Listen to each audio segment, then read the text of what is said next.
Bonjour à tous, j'espère que vous allez bien. Aujourd'hui, on se retrouve pour l'analyse numéro 67 consacrée au Royal Rumble 2017. Voilà, sans plus tarder, je vais directement commencer mon analyse. Donc, je vais parler très rapidement des 4 premiers matchs, sans parler du pré-show, bien entendu. Parce que j'aurai certainement beaucoup de choses à dire pour le Royal Rumble match en lui-même. Mais c'est un pay-per-view qui est très bon, je le dis d'avance, et on va directement commencer. Bon, le premier match c'était Charlotte contre Bayley, donc Charlotte qui défendait son titre féminin de Raw contre Bayley. Alors là, peut-être que j'étais encore fatigué, encore une fois j'ai dormi 4 heures, je pense que ça se voit un petit peu, mais j'ai marqué que c'était un match classique, alors peut-être que je suis passé totalement à côté, mais j'ai trouvé que ce match-là aurait très bien pu se prêter par exemple dans le Raw qui va débarquer ce soir, donc sorte de match revanche entre les deux, ça m'aurait pas choqué.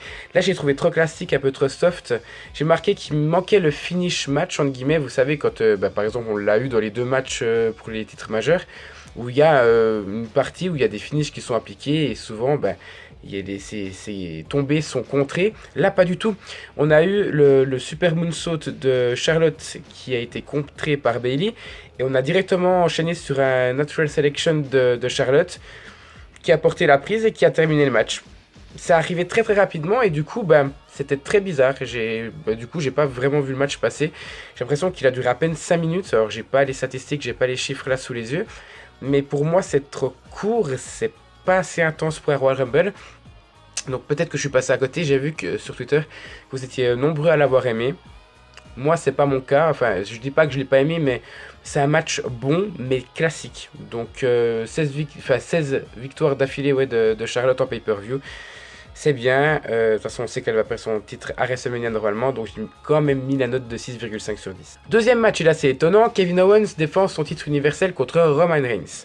Alors là j'ai marqué, vous pouvez mettre toute votre haine contre Roman Reigns à côté, à part, parce que franchement il a été irréprochable sur ce match-là. Kevin Owens aussi. C'est pour ça que j'ai marqué match sans fausse note, qui est bon du début à la fin. Il y a une intense brutalité et de suspense tout le long du match, donc c'est quand même assez dingue de voir un tel niveau. En plus, le match dure pas 15 minutes. Je pense qu'il approche peut-être même plus des 30 minutes que des 20. Donc, c'est assez dingue de voir que le rythme a bien suivi tout le long du match. Donc, pour moi, je tiens à le mettre quand même en avant. Le public aussi est totalement fou qui hue Roman Reigns. J'ai rarement vu un mec se faire autant huer, mais la WWE a enfin compris ce qu'il fallait faire avec lui, je pense. J'en parlerai dans le Royal Rumble match, même si beaucoup de personnes ont certainement détesté, moi c'est pas mon cas. Et j'ai marqué tellement de prises de risque, notamment avec la pyramide des chaises, de chaises que Kevin Owens avait fait et qui s'est ramassé, mais il aurait pu se tuer sur ce genre de truc là. Pour moi il y a un petit défaut, c'est le selling, entre guillemets. Il est très bon le selling, mais c'est seulement sur 2 prises. Là encore une fois je vais mettre Roman Reigns en avant, qui scelle admirablement bien les prises, qui les vend, qui les rend crédibles. On peut dire ce qu'on veut. Pour moi, Roman Reigns, ça fait énormément de progrès. Et on le voit dans le stunner de Kevin Owens, qui est pas franchement ouf, mais Roman Reigns fait que la prise est très bonne et très crédible. Mais il y a sur 2 prises que j'ai pas aimé. La première, c'est Owens, c'est pas forcément le selling, mais c'est plus vendre la douleur et pas forcément la prise. Là, Owens qui se relève presque tout de suite après qu'il ait tout simplement ratterri sur toutes ses chaises. Il y a eu ça, plus la table des commentateurs après, et le mec est debout pour le spear. Alors je suis conscient quand même que ça doit suivre pour que Roman Reigns puisse enchaîner sur un spear. Mais moi, ça m'a pas plu parce que c'est pas crédible. Le mec était KO et il se relève quasiment tout de suite. Et puis il y avait Roman Reigns qui se relève, qui contre le tombé après un coup de poing américain. Un coup de poing américain, pour moi, encore une fois, le poing américain, c'est une arme, mais c'est une arme, quoi, c'est une vraie arme, donc tu te relèves pas comme ça facilement. Dernière petite chose, j'ai marqué intervention de Braun Strowman et victoire de Kevin Owens, donc ça m'a très surpris. Pour moi, c'est un match qui est très bon, qui est proche de la perfection, surtout quand on sait que, moi y compris, Roman Reigns s'est fait beaucoup critiquer. Je trouve que depuis sa rivalité avec Styles l'année passée, il fait beaucoup de progrès. C'est pour ça que j'ai mis la note quand même de 10 sur 10. Et vous pourrez dire tout ce que vous voulez en commentaire. Ça ne changera rien. Troisième match, Rich Swann défendait son titre Cruiserweight contre Neville. Alors j'ai marqué bon match. Mais alors, pour moi, il y a un gros défaut. Enfin, il y en a même 2. Premièrement, et là les 2 n'y peuvent rien, c'est le public. Le public s'en bat littéralement les couilles. Je veux dire, on peut pas faire pire. Je me demande pourquoi en fait le public semble totalement se désintéressé de cette division. Pour moi, il n'y a aucun intérêt parce que pour moi, Swann contre Neville, c'est vraiment un match qui me fait envie dans cette division-là. Pour moi, je pense pas qu'on peut faire réellement mieux. On les voit dans le public, les mecs qui se lèvent, aller chercher à manger, enfin je suppose, ou aller pisser un coup. Ils discutent, rien à foutre, bas les couilles, rien à foutre. Je comprends pas ces gens, moi si j'étais là, je kifferais à fond quoi. Mais pour moi, il y a un autre problème, et ça résume parfaitement le problème de la division Cruiserweight, c'est que le in-ring doit être adapté au temps d'antenne de la WWE. C'est-à-dire que cette division-là, sur un show indie qui n'a pas de temps d'antenne, forcément, ou même sur un show tout court, qui ne sera pas filmé, ça va aller très très vite et on s'en fout. Et c'est ce qui se passe là. Les prises sont portées très rapidement. Le problème, et c'est là le gros problème, c'est qu'en chaque prise, il y a au moins 30 secondes qui se passent. Donc on voit principalement Rich Swann porter des prises très très rapidement sur Neville. Et puis après, il attend 30 secondes avant de porter la suivante. Et peut-être que c'est ça le problème peut-être. Et les gens le ressentent. Moi, je l'ai ressenti dans ce match-là. Le match est bon. Hein. Franchement, j'ai vraiment bien aimé ce match-là. Mais c'est vrai que c'est assez décevant. Et puis voilà, à titre personnel, j'ai marqué Swann qui abandonne alors qu'il domine la division depuis un certain nombre de mois. J'aurais préféré qu'il perde normalement, mais pas qu'il abandonne sur un tombé classique. Mais je suis quand même très très content que Neville soit champion. J'ai marqué Neville is God pour moi. J'ai mis la note de 7 sur 10 pour ce match-là. Quatrième match, alors là il n'y a plus de note à partir de là. AJ Styles défendait son titre mondial de la WWE contre John Cena. Là j'ai rien mis. J'ai marqué allez voir le match, ça en vaut clairement la peine. Pour moi c'est... Si je mets 10 sur 10 sur le match universel, je devrais presque mettre 11 sur 10 sur ce match-là. Mais vous l'avez compris, je peux pas, donc j'ai mis 10 sur 10. Mais pour moi, c'est le match parfait. Voilà, encore une fois, il y a plein de petits défauts. Ces défauts-là, on ne pourra pas les changer et on ne peut pas avoir un match 100% parfait. Mais dans le cadre de la WWE, pour moi, ce match-là est parfait. Il faut que vous allez voir ce match-là si vous n'avez pas vu le pay-per-view, ne serait-ce au moins pour celui-là. Et j'ai marqué Cena qui mérite ce 16e titre et les débats donc maintenant sont définitivement terminés. Est-ce que Cena mérite de remporter un 16e titre majeur ou non? Il le mérite et pour moi, il mérite même de remporter un 17e, je pense, avant de prendre sa retraite. Et j'ai marqué... Profitez. Alors déjà, 2 ans et demi après, donc sans titre majeur, il a fait 2 ans et demi sans titre majeur, Cena. Quand même, il faut quand même le préciser. Et je crois qu'il n'avait plus gagné depuis un sacré moment, qu'il n'avait plus gagné en pay-per-view, en solo.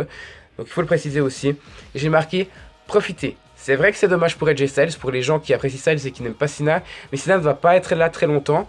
La WWE peut s'en sortir sans Cena, mais c'est à nous de profiter de ça, parce que dans plusieurs années on dira oui Cena on l'a connu et tout, ça fait chier qu'il soit plus là. Et ça vous pouvez être sûr, même les gens qui le détestent, vous allez dire ça un jour, parce que Cena, c'est Cena, il remonte les talents, même quand c'est lui qui gagne, ses rivalités sont toujours un cran au-dessus, même si le titre n'est pas, enfin même s'il n'y a pas forcément un titre en jeu. Donc profitez à fond, j'ai mis 10 sur 10 pour ce match-là, et appréciez, je pense d'ailleurs qu'il ne va pas le garder longtemps, dans 2 semaines ça devrait déjà être loin. Donc vraiment, profitez un maximum. Et enfin, le Royal Rumble match, donc, j'ai pas marqué beaucoup de notes, donc je vais déjà commencer par dire que vous êtes énormément sur Twitter à avoir été déçus de ce match-là. J'ai vu Lucas d'ailleurs qui a dit que c'était clairement l'un des plus mauvais que le 2012. Je suis pas d'accord. Alors c'est vrai qu'il n'y a pas eu de surprise. Encore une fois, je vais vous expliquer ce que j'ai fait et je pense que si je ne suis pas déçu de ce match-là, c'est en partie grâce à ça. Et je trouve que pour une fois, j'ai agi intelligemment. Je ne me suis pas renseigné sur les rumeurs. J'en ai juste vu 2 ou 3 dans les titres sur Infolut et FNlut. .com, mais je ne suis pas allé lire les rumeurs concernant un potentiel vainqueur. J'avais lu que Braun Strowman était le grand favori et que l'Undertaker, j'ai vu ça sur Facebook, par contre l'Undertaker était apte à remporter ce match-là. Et moi je croyais, dur comme fer, que ça allait être soit Goldberg, soit Almiz, soit Finn Balor qui intervient. Donc j'avais pas forcément beaucoup d'attentes parce que des attentes comme on peut se poser des questions normalement sans forcément aller consulter un site internet. Donc pour moi, j'ai pas beaucoup d'attentes. J'ai vu que beaucoup de personnes s'attendaient à un retour de Kurt Angle. Alors je sais pas où vous êtes allé suivre ça. Pour moi, il est dans le Hall of Fame, donc j'avais pas forcément d'attente dans ce Royal Rumble match. Donc voilà, les prochaines fois, essayez peut-être de pas aller consulter le site de news parce que là, ça s'en ressent. Orton a remporté ce match-là et je ne savais pas du tout qu'il était dans les favori en fait. Je savais que certains disaient que Bray Wyatt allait remporter le match à Elimination Chamber, donc le titre à Elimination Chamber, donc Randy Orton qui gagnait, ça allait être un peu plus crédible. Je vous avais même dit dans ma vidéo pronostic qu'il aurait plus de sens de faire gagner Luke Harper. Bref, on va passer maintenant, faites comme moi les prochaines fois, allez pas regarder les rumeurs sur internet et vous en serez jamais déçus. On referme la parenthèse. En termes d'informations, j'ai pas beaucoup, j'ai mis les 2 premiers, sont Big Cass et Chris Jericho en deuxième. Chris Jericho qui a fait le plus long je pense. Je pensais que ça allait être Sami Zayn, mais je pense que c'est Chris Jericho et Sami Zayn en deuxième je pense. Braun Strowman le plus d'éliminations, alors j'ai beaucoup aimé cette première partie, Ça m'a rappelé un peu c'était la Nexus 2.0, hein, pas la Solid Edge Society, qui dominait tout, donc ça devait être en 2010-2011. Et la White Family en 2014, je sais plus, mais ça m'a vraiment... Enfin, j'ai bien aimé ce côté dominant de Braun Strowman, donc je le mets en avant, même si ça... Enfin, je pense que les gens ont considéré que c'était peut-être un peu trop long, et je peux le comprendre. J'ai mis Ty Dillinger en 10ème, et ça, je m'y attendais en ayant vu le NXT TakeOver San Antonio de la veille. Ty Dillinger, c'est le Perfect 10, donc ça, pour moi, ça avait un sens de l'avoir là, et j'étais quasiment même sûr que ça allait arriver. Point intéressant, qu'est-ce qu'il y a eu? Parce que là, à partir de là, j'ai plus de notes.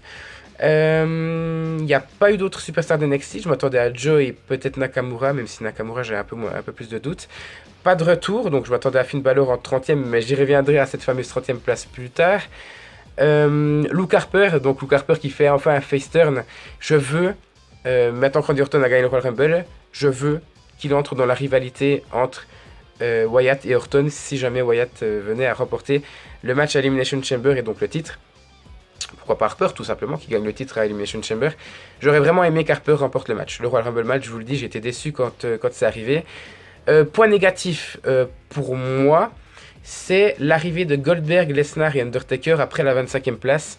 Je veux dire, les gars sont payés plus que des full-timers qui sont là toute l'année, forcément c'est un full-timer, et qui se donnent toute l'année pour combattre.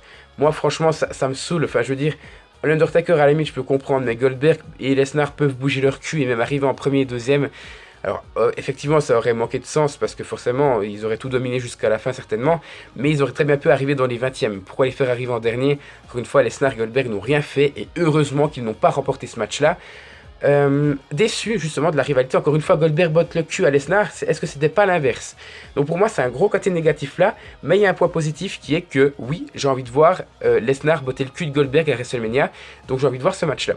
Même si ce sera de loin pas quelque chose de bien amené, de crédible en termes ring. J'ai envie de voir Lesnar botter le cul de Goldberg parce que j'en peux déjà clairement plus. Goldberg, ça passe pas, vous le savez. Hein. Qu'est-ce qu'il y a eu d'autre? Alors on va enfin parler de cette 30e place. Je m'attendais à soit Finn Balor, soit, alors, j'ai marqué Angle, mais non, Angle, je l'ai mis parce que c'est vous qui l'attendiez, soit Samoa Joe, et je m'attendais, en ayant vu l'Undertaker qui était toujours là, je m'attendais à Sting, parce que je sais pas si vous avez vu sur Twitter, j'ai fait, pour moi, mon WrestleMania 33 parfait, j'avais mis Sting contre Undertaker, et je me disais, les trois grosses têtes d'affiche, qui étaient Goldberg, Lesnar et Undertaker, sont arrivés avant la 30e place, donc je m'attendais à un truc de ouf pour la 30e place, et qui arrive à la place? Roman Reigns. Alors moi, franchement, ça m'a fait rire, parce que enfin la WWE comprend ce qu'il faut faire avec Reigns.